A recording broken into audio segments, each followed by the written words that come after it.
Here we go. Episode 96 of the Hardline Sports Talk. I'm Michael Merlo. We've got John Michael Masiri. JF, by the way, you left your car in front of my house for the past couple of days now. So people have been driving by and like, oh, you get a new car?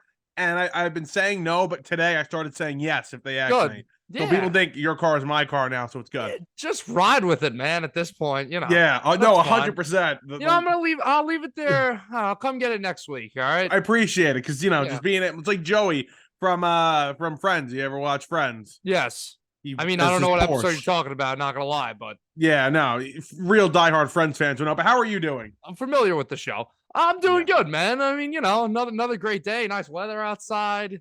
Yankees are doing well. Your Mets are doing better. A lot of changes since last week. We were a little down in the dumps last week.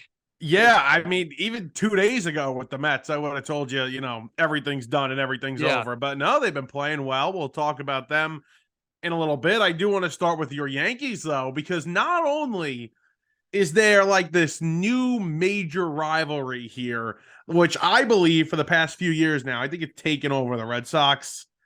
Yeah, it has. It's not.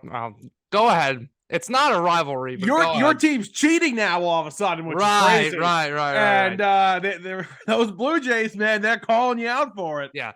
Okay. First of all, calling you out. To have a rivalry, like it needs to be like a back and forth thing. Being 9-16 against the Yankees in your last 25 isn't exactly going to make something a rivalry, especially when you call it your house and all this BS like Vlad Guerrero does, and then we clinch the division at your house. Yeah. So I'll just get started with that. And the cheating stuff, man, just it was like funny. It was ironic that Domingo Germán got caught with the illegal substances. And we talked about, we made jokes about, Domingo Germán is not afraid to get himself on the other side of the law. Yeah. What do you think is going to stop him from using some illegal substances? Yeah. Plus he's ass, so like he needs sticky stuff, considering he relies on his curveball. Like, and if it's not spinning enough, he throws like 95 flat. So not gonna end up well for him. But yeah, the stuff with the third base coach with Rojas, and they're not in the box, which by the way, that rule is like the most like just broken rule kind of thing to complain about. Yeah, it's the most broken rule in the sport. It's such a gray area. No one gives a crap about if the coach is actually in the box or not, and then they want to complain about it. So it's funny. It's super petty. We just took 3 out of 4 in Toronto, feeling good. Alek Manoah, I don't know if that guy's going to go on a diet anytime soon. Wow. Because I think that might be affecting his performance because, now the pitch clock, he can't take 30 seconds to catch his breath after every pitch. Well, that is nuts. See, you want to call it a non-rivalry, but you've sat here and taken shots the entire time. They're little pests. They poke. They're like that little annoying kid who keeps poking you. Yeah. And you're like, shut up. Leave me alone. Yeah, that's that. Wow, all these shots, man, at my Jays, my World Series. My Jays. That's crazy. In all seriousness, Aaron Judge had some moments in this series where it's just like badass. Like if you can script it the way that you would want to, the way the Yankees and Aaron Judge would want to, the home runs he hit were unbelievable, including, a day after, they accuse him of cheating. He hits a go-ahead home run. Right. And breaks a sign in their stadium. Yeah. And, I remember last episode we were talking about, Yankee fans overreacting to Aaron Judge, and he was just coming back, or he had just came back from his injury. And you look at his numbers now, and it's like, wow, this guy is, every rational fan would have told you, yeah, he's still as good. Yeah. 993 OPS right now in 36 games, excuse me. Looks like he's just picking up right where he left off last season. Maybe he's not going to hit 60 home runs, but I mean, high 40s, low 50s, and a high OPS for this guy. He's, the AL MVP caliber player that the Yankees expected. Right. And, what did we talk about last week? When Aaron Judge is going like he was last year, he was carrying that team for a long time, carrying that offense. And he still sort of is. I mean, they had a good series, not just at Aaron Judge. He was definitely the main highlight, but Aaron Hicks actually had a very nice series. Wow. Do you know what is so insane? What? He's batting like 380 with like 2 home runs and like an 1100 OPS in his last 6 games. And his season stats are 180 with like a 490 OPS.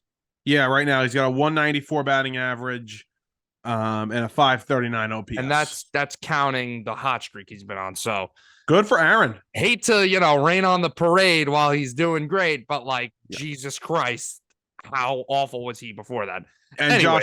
Josh Donaldson hurt his finger slicing something. Yeah, a little setback there. Yeah, And you were talking last week. We want Josh Donaldson back. Need Josh Donaldson back. Need. Need. No, there's a difference between a want and a need. We kind of need him back. Do I want him back? No, we want That's a Donaldson discussion back. for another day. But yeah, just going back to Judge. I mean, when he's on, not only is he obviously helping the team with his performance, but he also provides that spark and gives the team that energy, and they all rally behind him. I mean, he is the captain, and you saw how the bench was reacting to his antics with, covering the eyes and all this stuff and just having fun with it this weekend. I think, obviously he's the heart and soul of the team, and I think it also speaks to his character with all this BS that was going on where he just like, he really is a lot like Jeter. It's kind of scary. He's got a little more personality than Jeter, but they do that whole thing where it's like nothing. They don't comment really on anything. They don't really make any like outlandish, remarks or really anything outspoken. It's sort of these robotic answers. Let me ask you this question though, and I'm genuinely asking this question. Let's say that pitcher was tipping his pitches, right? And guys on the bench saw that, okay? And they were signaling to him what the pitch is going to be because he's tipping the pitches, right? Mm-hmm. That's not illegal. That's totally okay. Completely legal, yeah. My question is, if that was the case, if that's what was happening, would Aaron Judge say, like, would it be smart to say, like, oh, yeah, like, he was tipping his pitches and, they were giving me the signs? Or would you not? Oh, no, I wouldn't say a word. You wouldn't say that he's tipping his pitches. Because why would you? You have the advantage over your opponent. So, let's say maybe he, like, obviously he was tipping his pitches, but I think that's what it was. But maybe it was in a different way that the Blue Jays might not realize. Maybe it wasn't the way he was holding his glove or, he was, gripping you could see him gripping the ball or something like that. It could have been anything.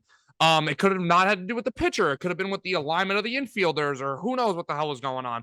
So, no, I wouldn't. I mean, why would you want your opponent to have any idea of what was going on? You don't want to give them any sort of advantage. And like you said, it's not illegal at all. I was talking to my brother about this the other day. I'm like, I remember when I was freaking 11 years old and we had just started, or whatever, 13, when we had just started playing on 90-foot bases and, now you're allowed to take leads off the bases and everything like that. And I remember being on second base and the catchers, we're 13. Nobody's really putting multiple signs down with a guy on second base.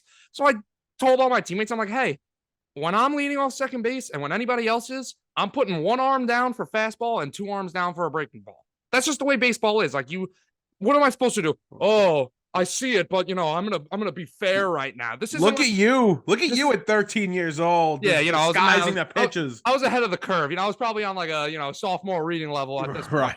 Yeah. Wow. Yeah. You're impressive. No, anyways, it's just like that. Like it's completely legal. It's not like the freaking Astros where you have a camera and somebody's smacking a trash can in the dugout. Like it's completely legal. So yeah, and there's who knows. It could have not been tipping pitches. It could have been like what Judge said, that there was a lot of chirping going on from the dugout with the umpire, because that was happening a lot. And Boone got ejected that game. So Boone must have really had something to do if he's getting thrown out of a 6-0 game, by the way, on Monday night. Jesus Christ. He gets thrown out a lot, though. He really does. Like, that is part of his MO, man. He might, lead, ever since he became the manager, he might, lead managers and ejections. He has to. He always gets thrown out of games. It's nuts. A lot. It's like once a month. He's always defending Judge, too, which is good. And Judge had said that. He mentioned, like, oh, I love Boone. He always sticking up for me. True. But, crazy. Ice, man. You ever know the Chick-fil-A ice? You're obsessed with it? So good. They're like little, like I don't even know. They're not cubes. No, they're cubes. They're like, but they're like cubes. mini cubes. They pull one out. Let me see. Bro, I'm drinking a Coke. Hold on. Let me. Now my sticky fingers. It's fine. Yeah. Oh, it's slipping out. You see that? I can't. No, I can't see it. Yeah, you can. A little bit. Yeah, though this is small. The little cube. Yeah. Little cube. Let me enjoy my drink. Yeah, you enjoy your drink, and I'll have something for you to enjoy. How about Ben Rotvert? Is that how you say his last name? Right, that's what you segue that into. Yeah, He Ben exists, whatever the hell his name is, and he's coming up. Yep. And one of the Yankee beat reporters actually mentioned to him yesterday, like, fans on Twitter believe like you don't exist whatsoever, and he's like, I've seen that. He's like, it's funny. And he's like, I just want to come up and help the team. Like, yeah, okay, give me the more bland answer. Right. Like, you should have played along with it. Yeah, I don't. I'm a ghost. Yeah. I should wear a ghost shirt to wherever they're going. By the way, good luck in Cincinnati this weekend. Yeah, I know they own you, so yeah. Just let you know, good luck. That's all I'm gonna say. But are you excited to see him? You excited to watch him? He's been raking it. Yeah. That's definitely what's been on my mind the most these days is Brendan Rortvedt making his debut. What do you think the percentage is going to be Yankees and Reds fans at these games? What do you mean? You don't think these Red fans are going to show up? You don't think they're showing up to Great American Ballpark? Come on.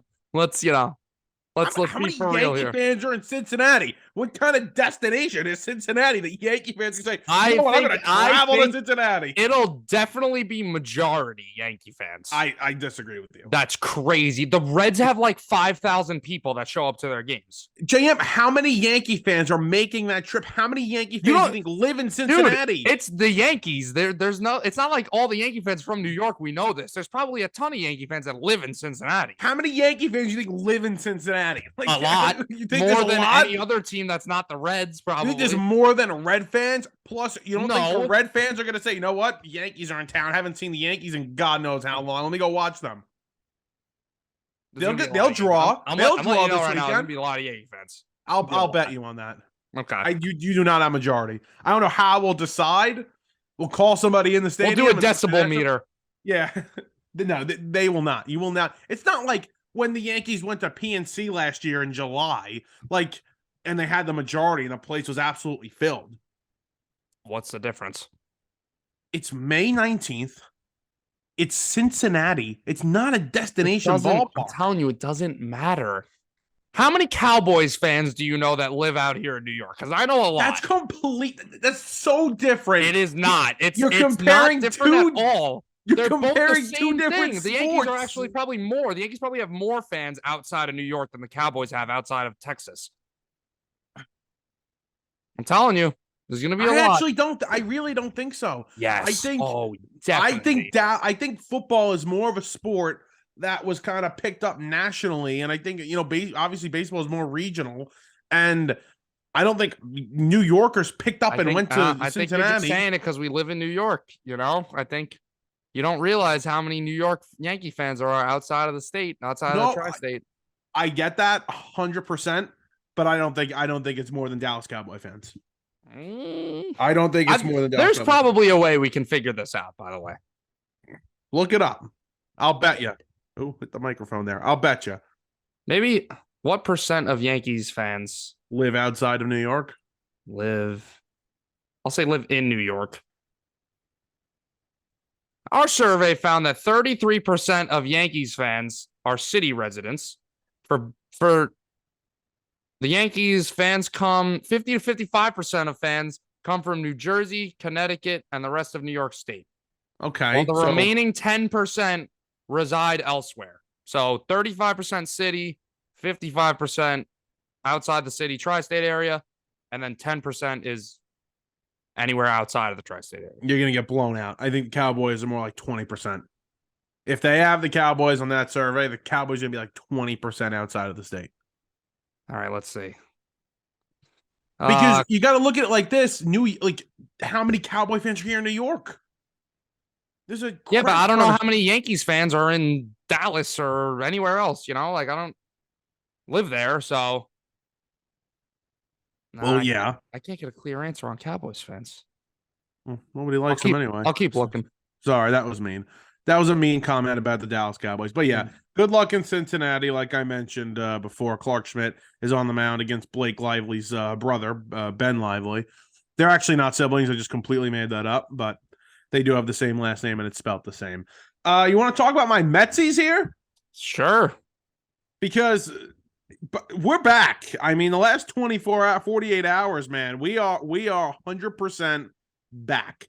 They have, the Mets had last season in 2022, they had about 4 or 5 wins that you would consider like great, like exciting, momentum shifting wins. They had a comeback in St. Louis, that comeback against Philadelphia. They had a combined no-hitter, and they had a big walk-off home run in a come-from-behind game the day after Scherzer went on the IL for a couple months. They had 4 of those games by this time last year. And before Wednesday, they didn't have one of those like, oh my God, that's a great win. Right.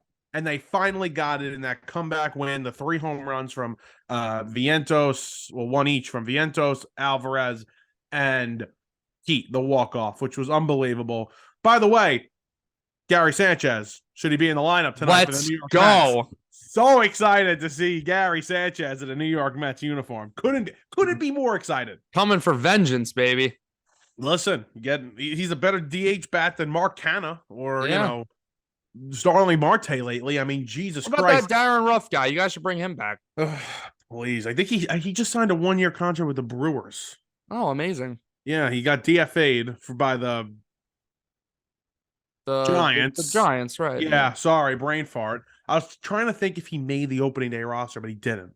Okay. He didn't make the opening day roster for the Mets. Can we talk about this scoreboard thing? I think it was like, let's quickly, like, that was hysterical. Well, we were there. Yeah, and like, with the way the Mets were playing, you would think like that would just be like another dagger and be like, oh, here, this team's a joke, like, where this is going to be an awful series. Yeah. And they end up, coming out with an amazing win the next day right after that. So yeah, how you lose a series to this team, by the way? You guys, Wow, that's crazy.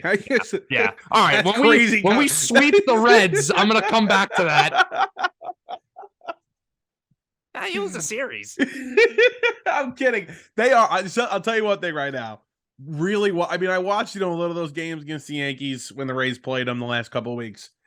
But really watching it like up close and personal, like they are freaking good. Yeah, they're good. That's a good baseball team. I actually feel bad they're in your division, by the way. They never make sense though. Like you look at the lineup and you're like, there's not a lot of like superstars on this team, but they just like Harold Ramirez is like a 930 OPS. Josh Lau. Like, please, where did he come from? Where did Josh Lau come from? I don't know. I really think they just like generate these guys. They just like pop up out of a lab. I gotta look this up. It's unreal how good this guy is. At a big home run yesterday, like a tank too, like a dead center, like 440 tank. Yeah, no, it really is. But it was an impressive series win for the Mets, who hadn't won a series in literally over a month since they were in LA. So they needed this. And what's very interesting is, sure, you could say they scored these runs and they won a close game, a low-scoring close game Thursday afternoon, but it all comes down to good pitching with this team. Right. And they're 9-0 when their pitchers complete 6 innings, which is crazy. It just shows you the lack of pitching this team has had this season. Kodai Senga had his best start as a major leaguer. He was unbelievable. And that goes unnoticed in that Wednesday game. Yeah. With all the home runs, with Vientos coming up and hitting a home run, and then obviously the heroics at the end, that gets lost in it, that he struck out 12 guys in 6 innings and only gave up 1 run. So if Kodai Senga can sort of turn this around and figure it out and be that, sort of, middle of the rotation, maybe number 2 type guy, that changes things. Can Max Scherzer build off of a decent start last Sunday? Can Justin Verlander bounce back after getting shelled by the Tampa Bay Rays and getting booed in front of all those fans and his wife in his first game at Citi Field that we were at and participated in booing, which was great. Whew. So, the starting rotation has to come along. Cookie Carrasco comes back tonight. Could he be any better than the 8 ERA he was posting before he got hurt? I mean, right. Anything's better than that. Right. I think that's something that doesn't get talked about enough. And maybe it's just me because I'm the Yankee fan. And don't get me wrong, I hate Yankee fans. Like, I'm just letting you know, like, I am embarrassed to be a Yankee fan a lot of the time because it's just like, they're such, like, we're at the game the other day. I know they were like younger kids. They were like probably high schoolers, or although the guys behind us looked older than me and they were acting like morons. Wearing a Yankee jersey to a Mets Rays game is like pretty lame. And then like talking to like yelling stuff and this and that, like, why? Just why? I hope these kids see it. But what I was going to talk about is the one thing that I'm going to defend for the Yankee fans, even though, like I said, despise about 90% of them. Yeah. Why do we get crap for booing our own players when like so many other teams do it? Like the Mets do it. You obviously, you've done it plenty of times. I'm not saying you're wrong. I boo my own players too. Depends who they are. Like Judge, it would take a lot for me to boo Judge. Well, that's what I think the problem was with them getting killed, and it was last season in the playoffs where they were booing Judge. And like I think there's a line that you kind of cross there when he breaks runaway MVP and breaks the AL rookie AL home run record. Right. That's over the top. I think that's where you get killed. Yeah. I read something the other day. Senga had his family at the game for the first time, and he said, "I'm just happy I didn't get booed in front of him." Yeah, you should be happy. Right. And if you did get booed and you were terrible, I wouldn't feel bad whatsoever. Right. If you pitch bad, if you're on a team like the Yankees, like the Mets, you deserve to get booed. Why are we getting this soft too? Like 100%. I think that, players, they're humans too. And I think it's ridiculous. These people, the one thing I don't like, and you might disagree with me.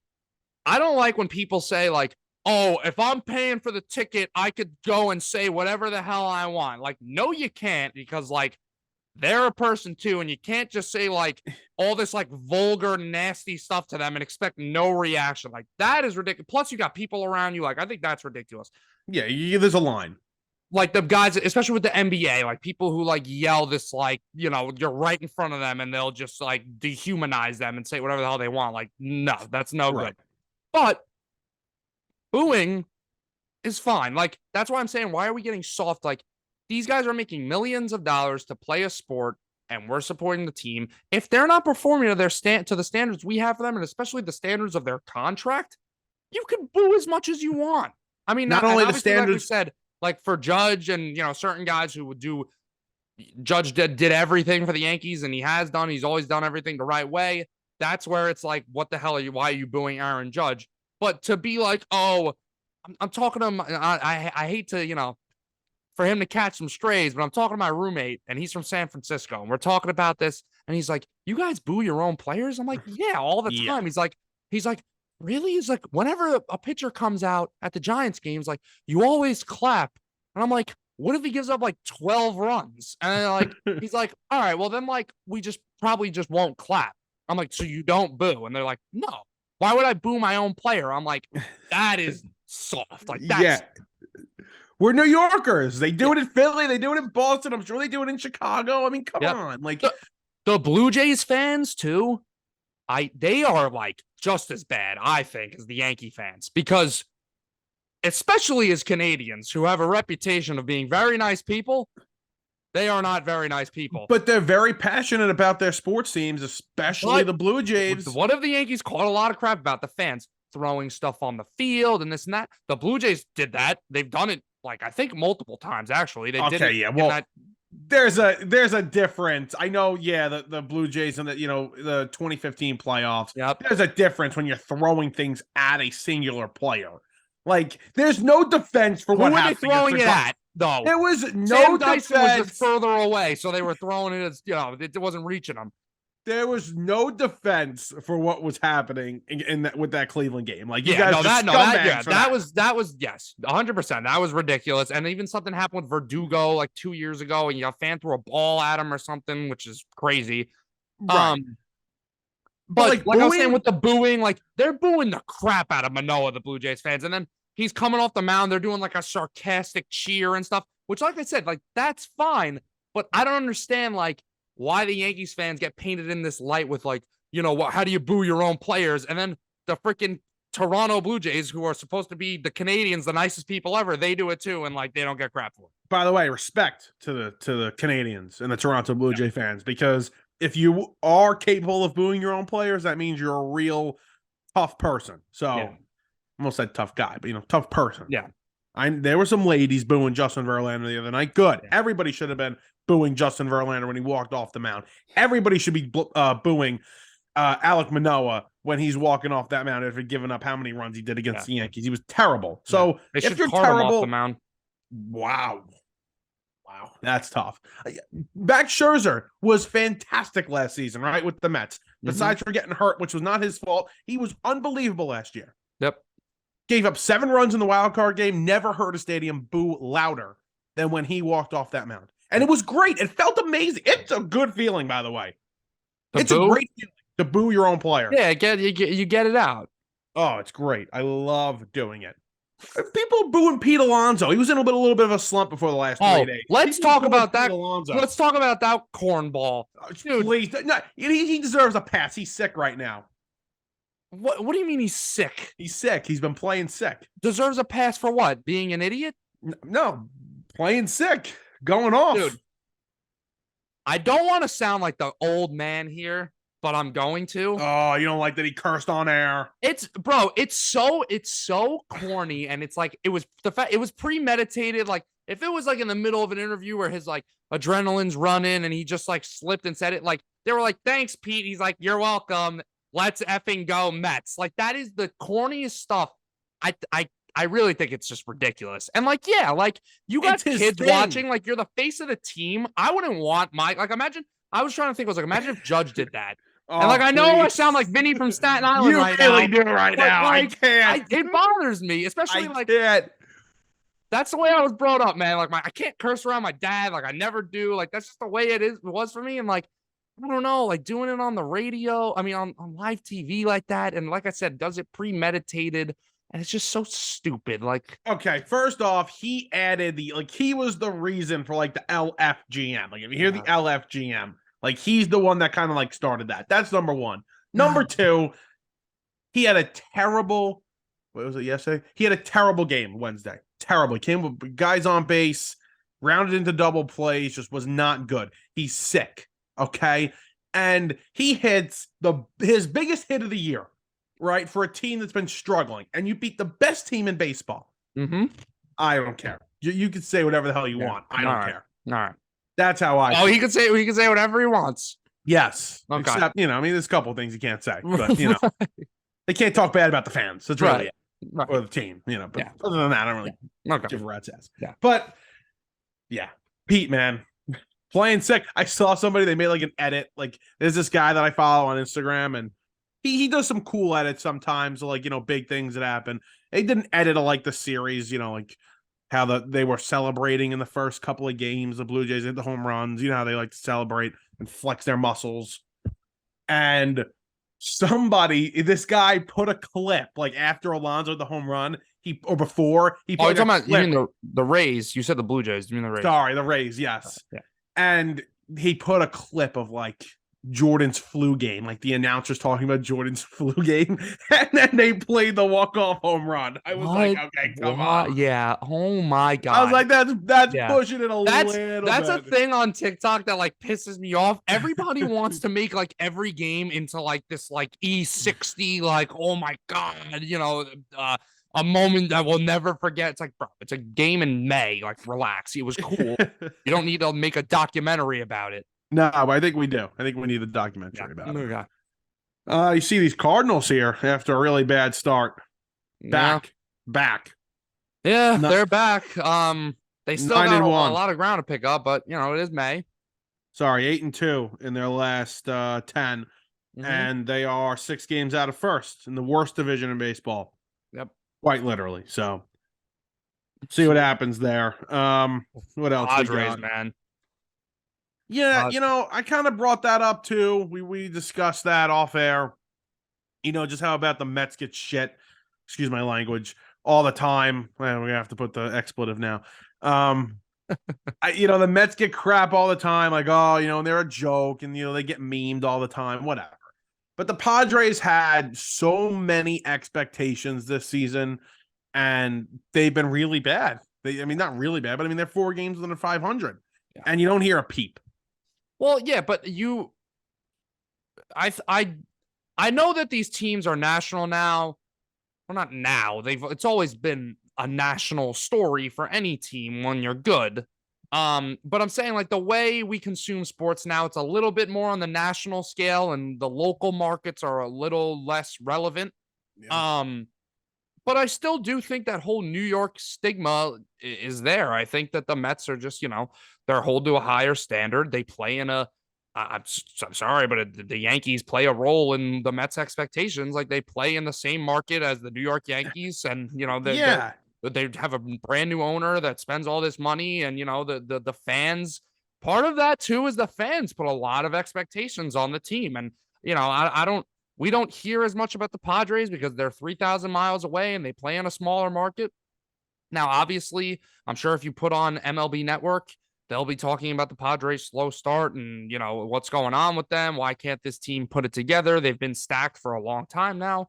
And I mean, they did get to the NLCS last year, but even last year, they didn't win the division. They haven't won the division yet. No. We're waiting for them to do that. Well, the Dodgers were supposed to take a step back this year in what we thought was going to be a little bit of a down year because they didn't spend that much money this offseason. They lost some guys in free agency. They lost Turner. That was a big blow.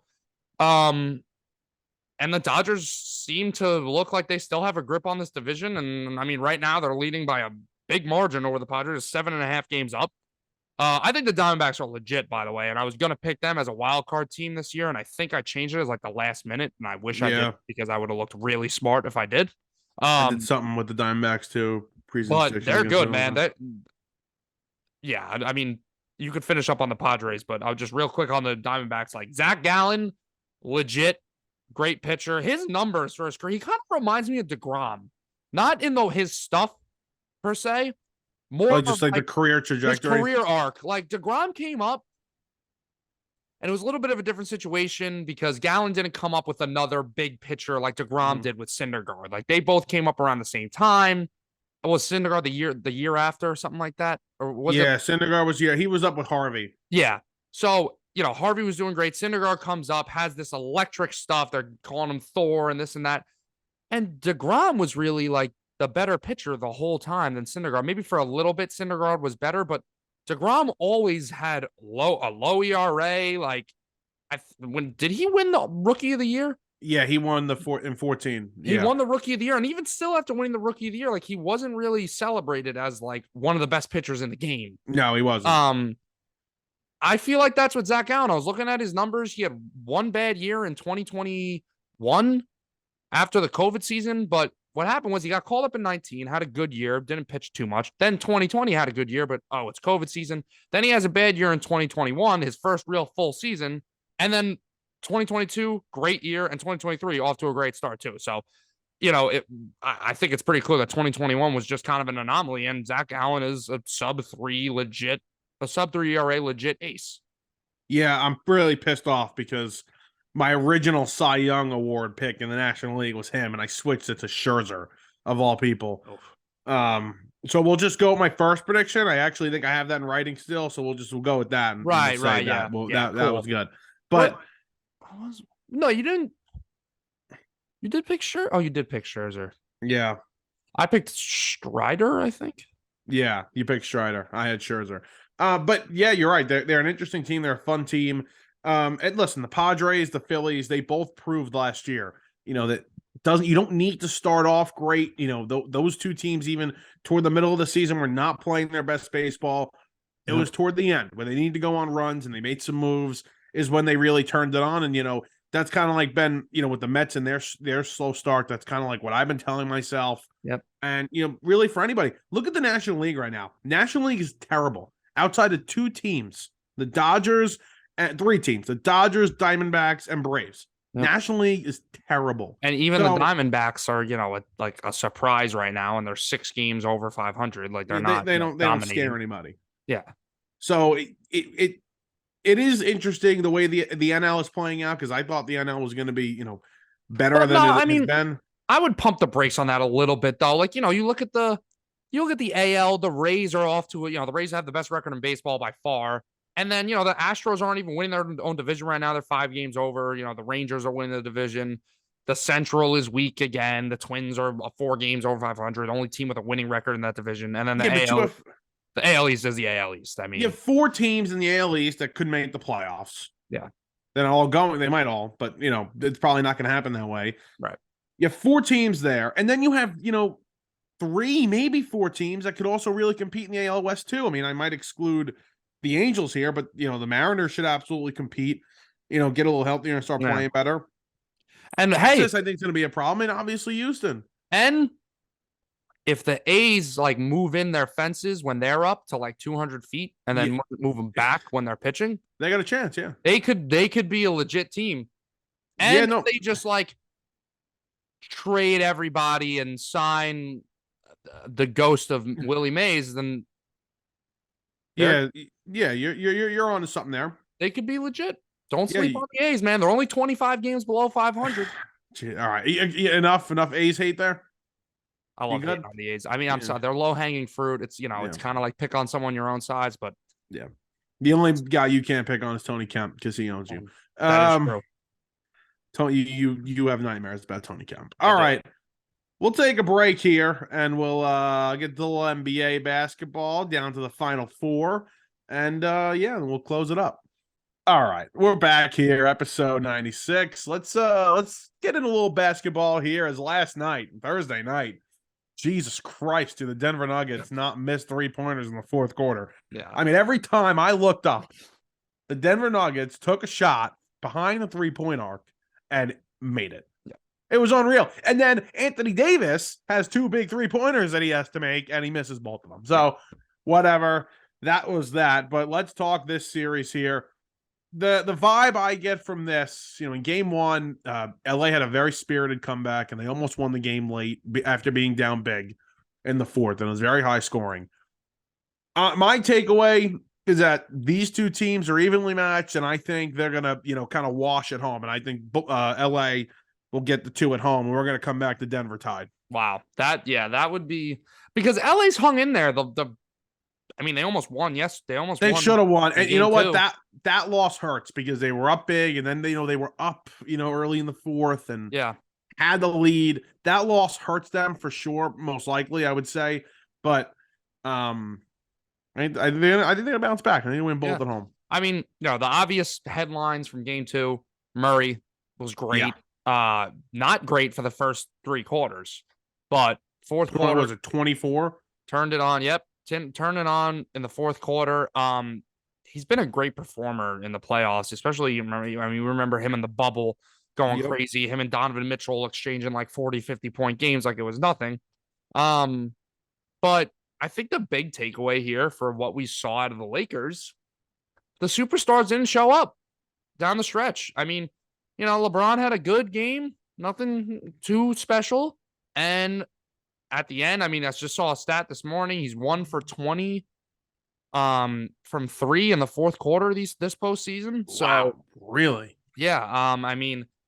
LeBron, he's obviously it's year 20. He's had plenty of playoff experience and had some really good postseason. He's for some reason, some people don't think he's a clutch player. Go look at his numbers and you'll be told different.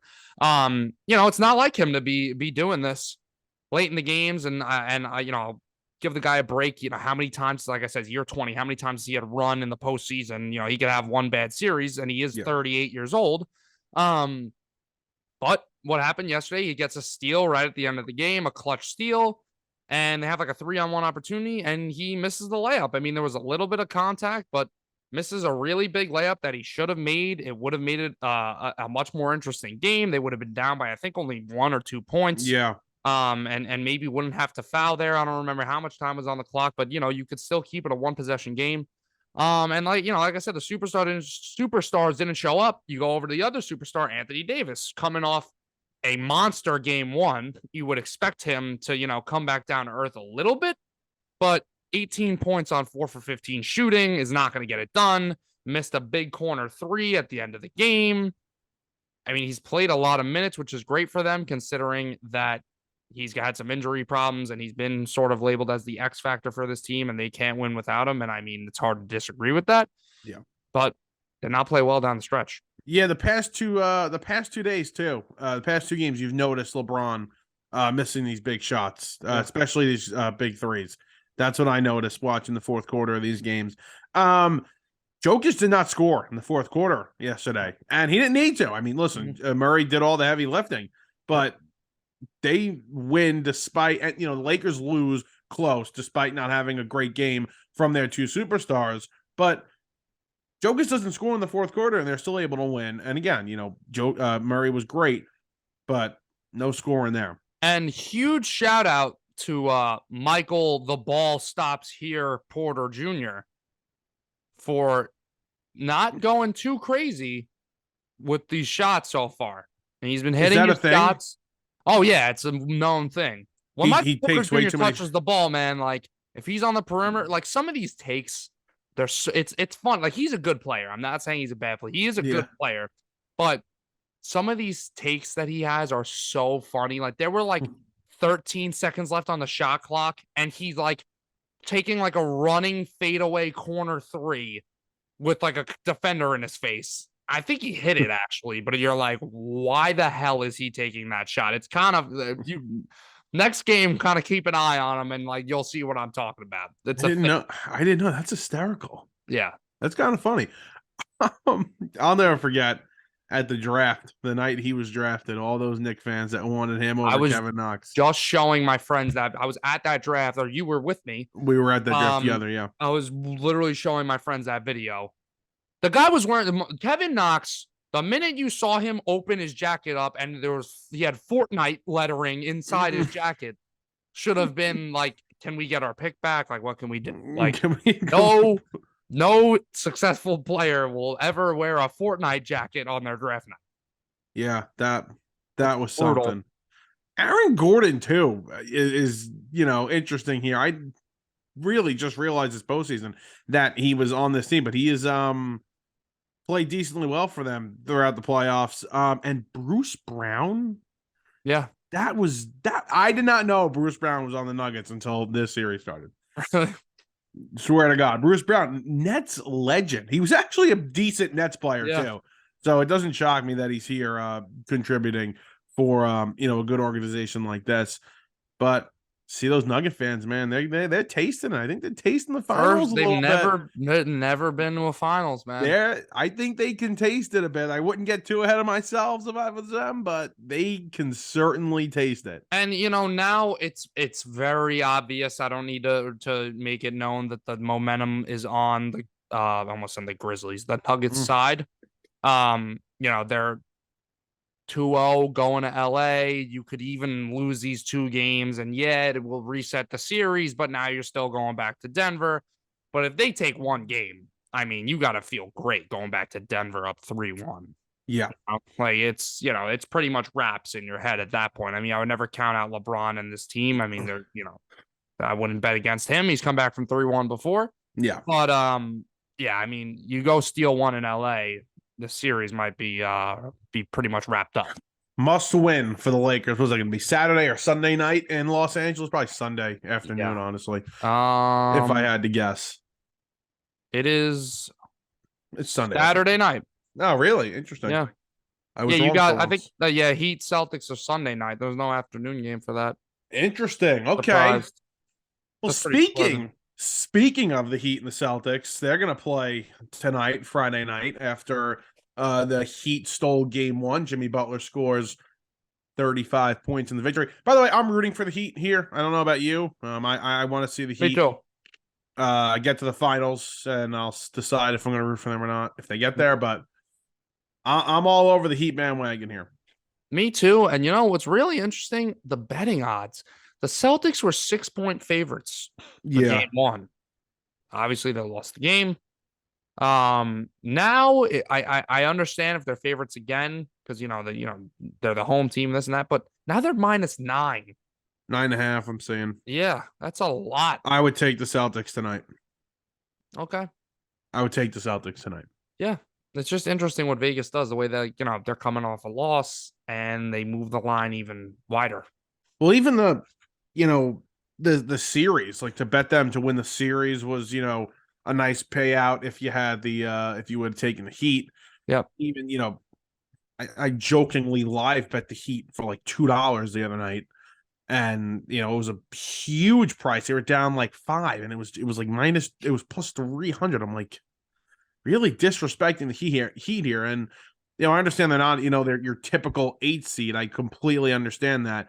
But Boston's a good team. They need a big bounce back win tonight. I think they get it at home. Right. But I think Miami's, not only am I rooting for them, I think they're going to win this series. I think they'll take 2 in Miami. That's my prediction. Yeah, I mean, kind of like what I was saying before with the Nuggets, where you'd steal 1, now you're going back home, and it's you're up 3-1. Miami did their job. It's like a reverse logic. The same thing though for Miami. It's you already stole 1 on the road. Now you could go back home, even tied 1-1, win 2 games. Now you're up 3-1. Yeah. So they gotta be feeling good. By the way, completely off topic, but did you watch that hockey game last night? I watched the first. I watched the third period and first overtime. So I didn't know like what was going on, but somebody like said, "Yo, it's 4 OT," and I'm like, "What?" And I put it on, and I'm like about to go to sleep. I have it on, like I'm in bed. It's on my TV, and there's like 15 seconds left. And I'm like, all right, as soon as this period ends, I'm gonna fall asleep like with the TV on, and then I'll wake up and it'll be funny. Like I'll see what happened. And they score with 15 seconds left, and the reaction was hysterical. The players just skated off the ice, whatever. But can you imagine skating for they put the thing on? It was like miles skated. Some guy had like 8 miles on just in skating that game. Well, Florida scored in the first overtime with like early in the first overtime, and they called it back because they hit the goalie before the one of the offensive players hit into the goalie before the goal was scored. Yeah. The goals were remarkable. It was nuts. It goes. I wake up. I'm like, holy crap! Went to 4 overtimes. Yep. Nuts. I would also like what's on the the last NBA thing that we'll talk about. This whole Ja Morant thing. Oh, I mean, I've seen some takes out of different people, and I normally agree with JJ Redick when it comes to a lot of his takes about basketball. This time, I cannot agree with him like at all. I agree more with Barkley. I don't know if you saw what he said. No, what'd he say?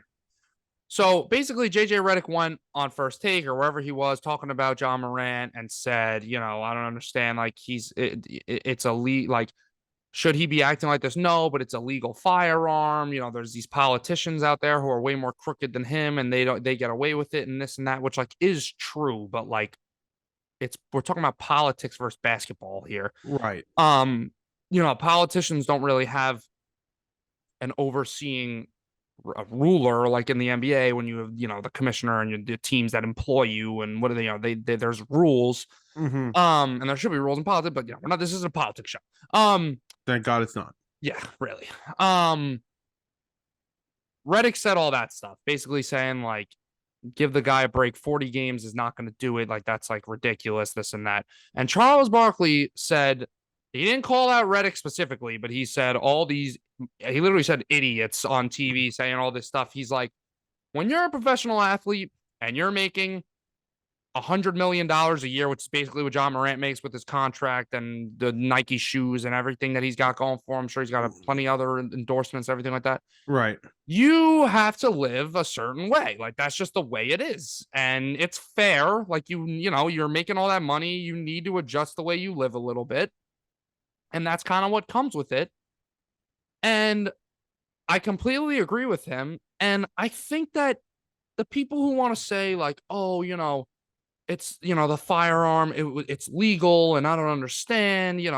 Some guy said this was the most outrageous take I think I've seen on the whole thing. He was like, yeah, if this was Ja at a hunting range with a rifle, no one would say anything. I'm like, bro, that's like me like taking a piss in the middle of a park. And you're like, why the hell is he taking a piss in the middle of the park like that? You can't do that. And I'm like, oh, but if I was in my bathroom, no one would say anything, right? Like, yeah, no shit. Like, that's not the way it works. Yeah, so, it's outright. Yeah. I understand it's a legal firearm and this and that, but, you're the one of the faces of the NBA. And like like we talk about with athletes, you're supposed to be a role model to kids, and like the NBA, a big reason in their marketing and this and that. Like, why are we sports fans? we fell in love with these athletes when we were kids. We fell in love with these teams, and now we live, sleep, eat, and breathe sports. Right. And doing that, especially, I'm sorry, I know we're not a politics show, but especially in a time when gun violence is so bad in this country, to be doing stuff like that, where, by the way, it's his second offense. Like, he got in trouble the first time, did the whole like rehabilitation and this and that, and then does it again, where sees his friend is recording, and his friend, he looks, he's doing whatever he's doing, and then the friend does it again, and he puts the gun up, and his friend tries to cover up for him and puts the phone down really quick. Like, I don't know what the hell this guy is thinking. If you want to like act like this, sure, but you can't live in a world where you're a professional basketball player then. Like, I'm sorry, you can't act like that. Yeah, and you mentioned it before, he has bosses, he has people he has to answer to.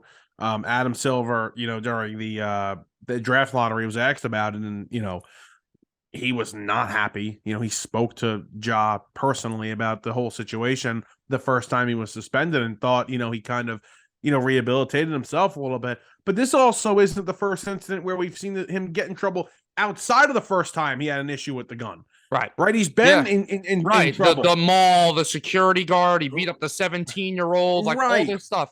And so this is not, some clean, perfect guy.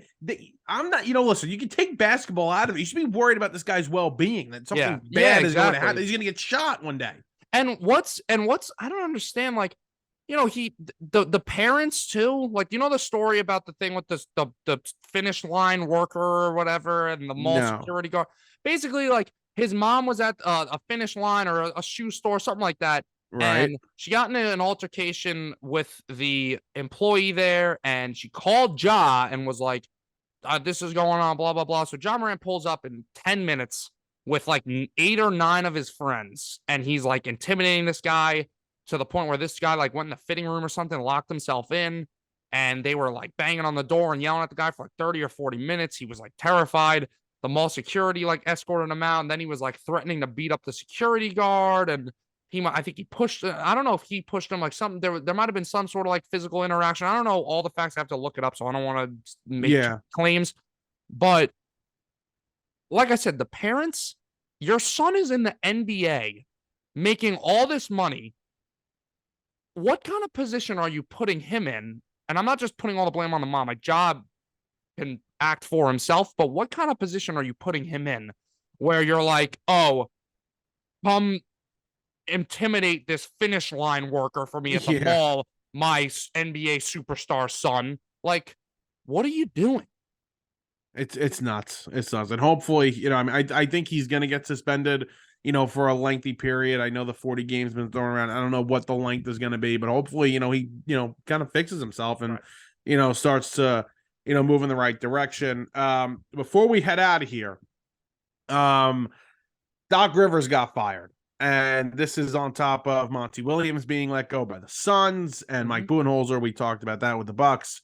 I was going to say this, the NBA, is very, star driven, and, you coddle your stars. And when are we going to get to a point in the NBA, and Doc Rivers maybe more, less than the other guys, but like, can we blame the stars a little bit? Like, can we blame these guys? Like, do we want to blame Kevin Durant a little bit? Yeah. And by the way, outside of winning with the greatest team of all time, and Steph Curry, one of the greatest players of all time, Kevin Durant hasn't won crap in the NBA. Yep.